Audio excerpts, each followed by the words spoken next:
See so many friends.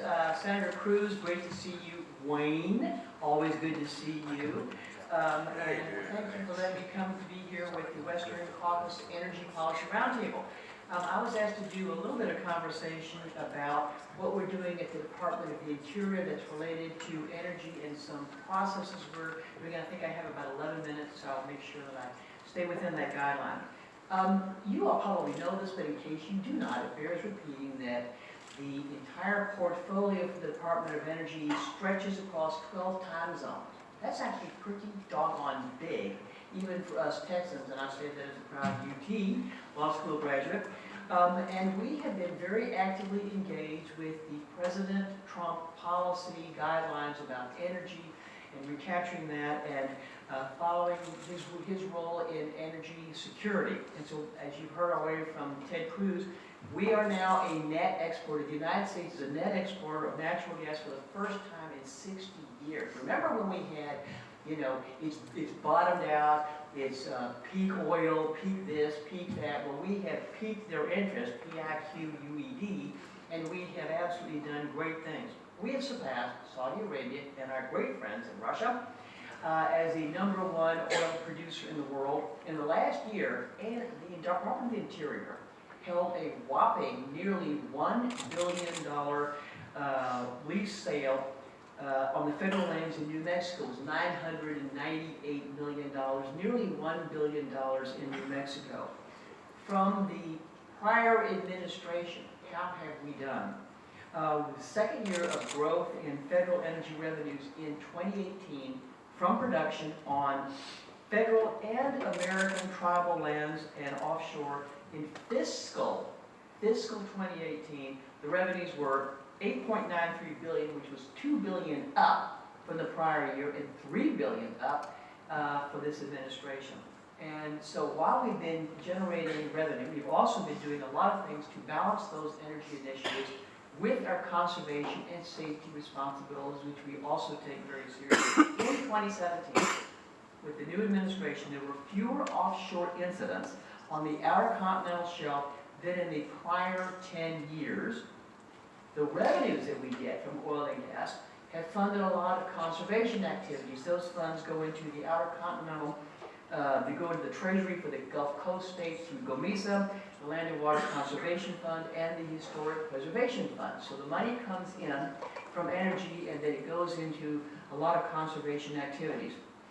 In addition, the Bureau of Safety and Energy Enforcement, and I've really turned into a Washingtonian because I can use things like BSEE and BOEM and NEPA and all that stuff. Anyway, in 2018, BSEE increased the number of environmental initiatives up by 467% compared to 2016.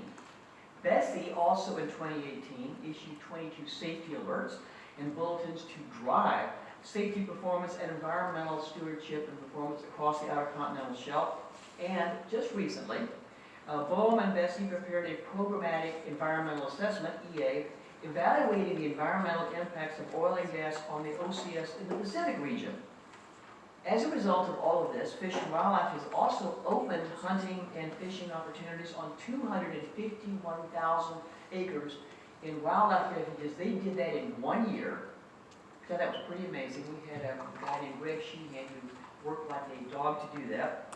The National Fish Hatchery, for those of you who like to fish, they released 292 million sports fish, which is a huge recreational opportunity.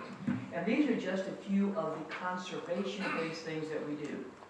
They're also at Interior very focused on process improvement. Since this administration and President Trump took office, the Interior Department has provided $3.7 billion in documented regulatory relief, cost to you all and everybody to do your jobs, and $2.5 billion of that was just last year.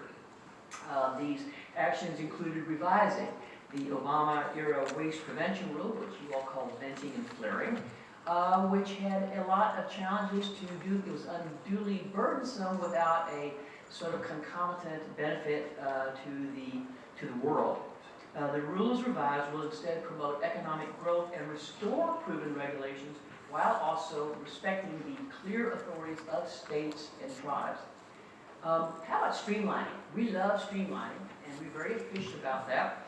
And so in 2017, President Trump signed EO 13807, which is about discipline and accountability in the environmental review. Well, we followed up on that with the secretarial order, which was 3355, which said, all right, let's go ahead and implement that executive order. Let's streamline the decision-making processes so that decision makers can find out sooner you have a go or a no-go. And it was to make things a lot faster. So formally, NEPA impact statements sometimes took 5 years to produce and thousands of pages. We found one that was over 16,000 pages. One EIS, 5 years, 16,000 pages.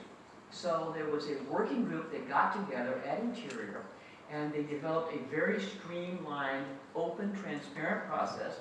And the time frames are now, for non-complex, it is 1 year and 150 pages. It will expand longer. You can go up to maybe 300 pages. It is very, very complex, but it's amazing how if you actually pay attention, you just say adopted by reference, you can cut hundreds and even thousands of pages out.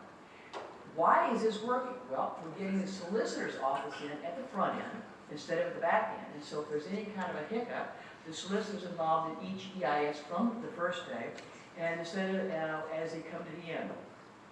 So one of the important things, which seems so normal, is instead of doing consecutive decision-making, what if we went concurrent?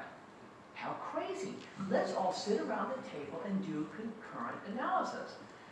That's what we're now doing among bureau heads and field staff. We have been able to reduce EIS timelines by nearly 12 months. And by the way, I want to say hi to one of the drivers of this train, Downey Magallanes, who was the Deputy Chief of Staff, and Downey was relentless. So thank you, Downey, for being such a great help on that. So I sat there and I watched that and I thought, well, golly, all these people are doing this great stuff. So maybe we can do some other stuff, back office. And so I did some things here in Texas, and we decided that we wanted to reorganize the Department of Interior in a way to make it both more internally accountable and responsive, as well as externally.